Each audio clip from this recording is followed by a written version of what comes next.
Well, hello there, humans, observers, wherever you are, whatever you are, whatever you're doing, however you're lucky enough to be doing it too. I'm Bush Goblets. We're back, and so is Universal Chat, so I get to say ahoy and hello to everyone who likes hearing me talk like a racehouse collar. G'day. How you doing? 2 coffees. That's exactly right. 2 coffees this morning. Would you believe it? This is my favourite tanks. I did a very, very dry piece on my favourite tanks, which featured such luminaries as the KV1 and such, and just shots of me in the garage talking and chatting. I've still got to get to tier 3 on that. I forgot to put the tier 3 part in. Long story short, that's all that you need to know.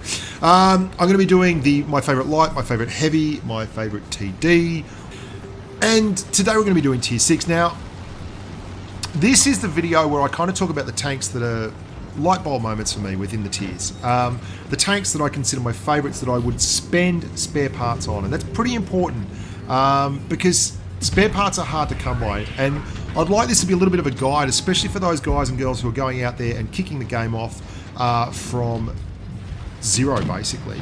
And for them, spare parts, not only are they going to be hard to come by, they're going to be even harder than the guys that got lots and lots of tanks in the garage, because we at least got to choose.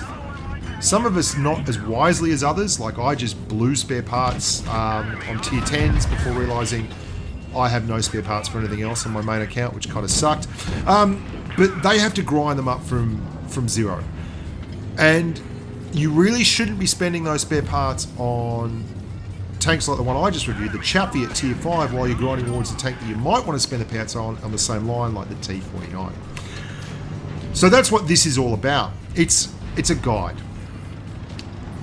The 88's my favourite TD at this tier, but that's a bit unfair because I don't really particularly love the 88. It's just if I had to drive a TD at this tier, this would be the one I drove. And it's not particularly unanimous, the Yags. I mean, there's a lot of other good TDs at this tier, but none of them are tanks that I would really say are amazingly good and would spend spare parts on. The 88 is certainly what I'd call an overpowered tank when you use it right, because it's so strong, armor-wise. My wick sight is fast. How fast? Turbo fast.